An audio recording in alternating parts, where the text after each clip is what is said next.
পচনশীল কোনো জিনিসকে অনেক দিন সংরক্ষণ করার জন্য আমরা বর্তমানে ফ্রিজ তথা রেফ্রিজারেটর ব্যবহার করে থাকি। কিন্তু বন্ধুরা জানেন কি, প্রাচীন পারস্যের মানুষেরাও কিন্তু ইয়াকসাল নামে বিশেষ এক ধরনের রেফ্রিজারেটর ব্যবস্থার ব্যবহার করত। তবে বলতে হবে, আলেসান্দ্রো ভোল্টার ব্যাটারি আবিষ্কারের প্রায় ১৫০০ বছর পূর্বেই বিশ্বের প্রথম ব্যাটারিটি তৈরি করা হয়েছিল। হ্যালো বন্ধুরা, রহস্য বিচিত্রার আরও একটি নতুন ভিডিওতে স্বাগতম। বন্ধুরা, প্রযুক্তির উৎকর্ষের এই সময়ে দাঁড়িয়ে আমরা অনেকেই হয়তো এটাই ভেবে থাকি যে প্রাচীনকালের মানুষরা হয়তো বিজ্ঞানের আলো থেকে একেবারেই বঞ্চিত ছিল। কিন্তু সত্যি কি তাই?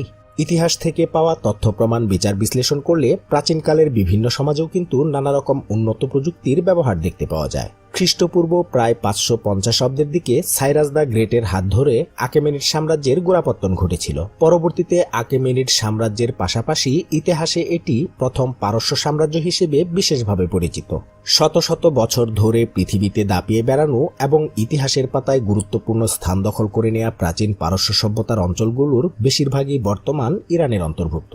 আজ থেকে প্রায় ২৫০০ বছর পূর্বে এই সভ্যতা জ্ঞান বিজ্ঞানে যে উন্নতির শিখরে আরোহণ করেছিল সেদিকে নজর দিলে রীতিমতো বিস্মিতই হতে হয়। প্রাচীন পারস্যের জ্ঞানীর উপকারদের হাত ধরেই বর্তমান বিজ্ঞান প্রযুক্তির অনেক জিনিসের উদ্ভব হয়েছিল।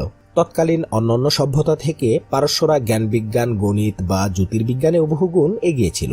প্রাচীন পারস্য সভ্যতার এমনই কিছু যুগান্তকারী আবিষ্কার নিয়ে আমাদের আজকের আয়োজন। চলুন বন্ধুরা, ভিডিওটি শুরু করা যাক। বন্ধুরা, পচনশীল কোনো জিনিসকে অনেক দিন সংরক্ষণ করার জন্য আমরা বর্তমানে ফ্রিজ তথা রেফ্রিজারেটর ব্যবহার করে থাকি। কিন্তু বন্ধুরা জানেন কি, প্রাচীন পারস্যের মানুষেরাও কিন্তু ইয়াকসাল নামে বিশেষ এক ধরনের রেফ্রিজারেটর ব্যবস্থার ব্যবহার করত। ইয়াকসাল হলো এমন একটি প্রাচীন শীতলীকরণ স্থাপনা যেখানে বাষ্পীভবন পদ্ধতি অনুসরণ করা হতো। ইয়াক শব্দের অর্থ হলো বরফ বা ঠান্ডা, আর ছাল শব্দের অর্থ হলো কূপ। একে বর্তমানের বরফ ঘরের সাথে তুলনা করা যেতে পারে। ইয়াকসাল মূলত বরফ ঘরের প্রয়োজন মেটানোর জন্যই তৈরি করা হতো। খ্রিস্টপূর্ব ৪০০ অব্দের দিকে প্রাচীন পারস্যে এই শীতলীকরণ স্থাপনাটি তৈরি করা হতো। এই স্থাপত্যের উপরিভাগ ছিল গম্বুজাকৃতির এবং এর ভেতরের দিক অনেকটা ফাঁপা ছিল। নিরেট এবং তাপরোধী কিছু গাঠনিক উপাদান দিয়ে ভেতরের দিকের ফাঁপা জায়গাকে মুড়িয়ে দেয়া হতো। এই ফাঁপা জায়গাটির আয়তন হতো প্রায় ৫০০০ ঘনমিটারের মতো। স্থাপনাটির ভিত্তি এবং অন্তঃভৌমের ফাঁপা অংশ দিয়ে কাঠামোটিতে শীতল বাতাস প্রবেশ করত এবং এর মোচাকৃতির গঠন দিয়ে গরম তাপ বেরিয়ে যেত। ফলে এর বাইরের অংশ থেকে ভেতরের অংশের তাপমাত্রা কম হতো। স্থাপনার ভিত্তির দিক দিয়ে দেয়ালের পুরুত্ব ছিল কমপক্ষে ২ মিটার। এর আসল কাজ ছিল বরফ সংরক্ষণ করে রাখা। বরফের পাশাপাশি একে আজকের দিনের মতো খাবার সংরক্ষণেও ব্যবহার করা হতো।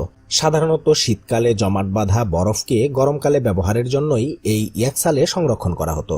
হাজার হাজার বছর আগের প্রাচীন এই স্থাপনাগুলো পারস্য সভ্যতার নিদর্শন হয়ে এখনও মাথা উঁচু করে দাঁড়িয়ে রয়েছে।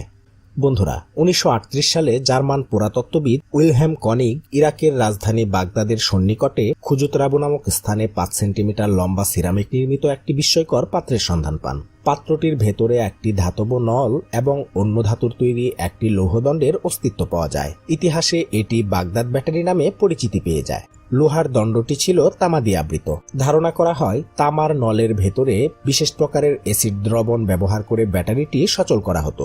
কনিগের মতে খ্রিস্টপূর্ব ২৫০ অব্দের দিকে প্রাচীন পারস্যেই এমন ব্যাটারি তৈরি করা হতো। প্রাচীন এই নমুনাটির আদলে যুক্তরাষ্ট্রের বিজ্ঞানী উইলার্ড গ্রে বাগদাদ ব্যাটারির একটি রেপ্লিকা তৈরি করে ফেলেন এবং এতে তিনি ভিনেগার ঢেলে সফলতার মুখ দেখেন। তখন ব্যাটারিটি সচল হয়ে প্রায় ১.৫ থেকে ২ ভোল্ট পর্যন্ত বিদ্যুৎ উৎপাদন করতে সক্ষম হয়। সে সময় উইলহেম কনিগ পত্রিকায় লেখা একটি আর্টিকেলে উল্লেখ করেন, হয়তো প্রাচীন পারস্যে ইলেকট্রোপ্লেটিং করার জন্যই বাগদাদ ব্যাটারিকে গ্যালভানিক সেল হিসেবে ব্যবহার করা হতো।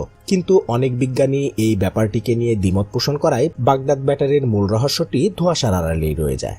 পারস্য সভ্যতায় যদি এটিকে ব্যাটারি হিসেবে ব্যবহার করা হতো, তবে বলতে হবে আলেসান্দ্রো ভোল্টার ব্যাটারি আবিষ্কারের প্রায় ১৫০০ বছর পূর্বেই বিশ্বের প্রথম ব্যাটারিটি তৈরি করা হয়েছিল। বন্ধুরা, এখন তো আমরা প্রায় নানা প্রয়োজনে অ্যানিমেশন ব্যবহার করে থাকি, কিন্তু শুনতে বিস্ময়কর হলেও এটাই সত্যি যে প্রাচীন পারস্যেও বিশেষ প্রক্রিয়ায় অ্যানিমেশন ব্যবহারের প্রচলন ছিল। তবে সেটি আজকের সেলুলয়েডের পর্দায় দেখানো ডিজিটাল অ্যানিমেশন নয়। অ্যানিমেশন হলো মূলত স্থির চিত্রের একটি ক্রমধারা, যেগুলোকে বিশেষ প্রক্রিয়ায় লক্ষ্য করলে জীবন্ত ও সচল বলে মনে হয়। হ্যাঁ বন্ধুরা, পারস্য সভ্যতার ব্রোঞ্জ যুগে এমনই একটি অ্যানিমেশনের প্রমাণ পাওয়া গেছে। প্রত্নতত্ত্ববিদেরা ইরানের শহরে সুক্তাত অঞ্চলে ৫২০০ বছর পূর্বের একটি পেয়ালা খুঁজে পেয়েছেন।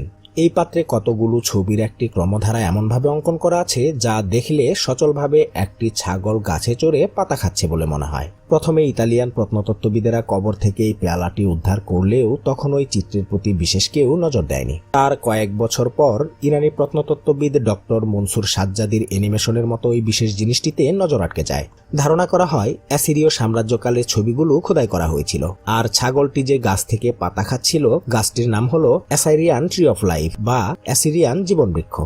বন্ধুরা, প্রাচীন পারস্যের কানাত নামের একটি বিশেষ পানি সরবরাহ ব্যবস্থার দিকে এবার দৃষ্টিপাত করা যাক। এই কানাত হলো এক প্রকার স্বল্প ঢালু ভূগর্ভস্থ সরু পথ যা পানির উৎস থেকে বাড়ি এবং খেতে খামারে পানি বহন করে নিয়ে যায়। একে মূলত ফসলের সেচ এবং পানীয় জলের জন্য ব্যবহার করা হয়। উলম্ব এক দণ্ডের মাধ্যমে গভীর কূপ থেকে জল সরবরাহের জন্য প্রাচীনকাল থেকে এটি ব্যবহৃত হয়ে আসছে। এখনও কানাতকে মানব বসতিতে জল সরবরাহ এবং গরম, শুষ্ক বা আধা শুষ্ক জলবায়ুতে সেচের জন্য একটি নির্ভরযোগ্য মাধ্যম হিসেবে ব্যবহার করা হয়। প্রায় 1000 খ্রিস্টপূর্বাব্দের পারস্য সভ্যতার মানুষদের হাতে এটির প্রথম উদ্ভব ঘটেছিল। এই সময়ে কানাতের 5 থেকে 6 ফুট প্রস্থের হাতে খোঁড়া সুড়ঙ্গগুলোর দৈর্ঘ্য প্রায় কয়েক কিলোমিটার পর্যন্ত বিস্তৃত ছিল। বর্তমানে চীন, মরক্কো এবং আমেরিকার অনেক স্থানেই এরকম কানাত এখনও ব্যবহার করা হয়ে থাকে। বন্ধুরা, বর্তমানে বিভিন্ন কাজে বহুল ব্যবহৃত সালফিউরিক অ্যাসিডও কিন্তু প্রাচীন পারস্য সভ্যতারই একটি গুরুত্বপূর্ণ আবিষ্কার।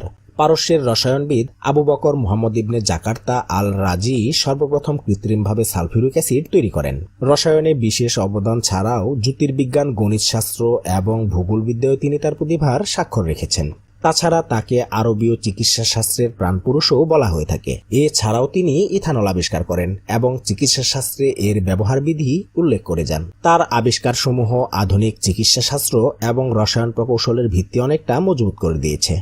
তো বন্ধুরা, আজকের ভিডিওটি এখানেই শেষ করছি। ভিডিওটি আপনাদের কাছে কেমন লাগলো তা অবশ্যই কমেন্টে লিখে জানাবেন। ভালো লাগলে অবশ্যই একটি লাইক দিবেন আর চ্যানেলটিকে সাবস্ক্রাইব করে পাশে থাকা বেল বাটনটি অন করে দেওয়ার অনুরোধ তো থাকলোই। কথা হবে পরবর্তী ভিডিওতে। ভালো থাকবেন সবাই, ধন্যবাদ।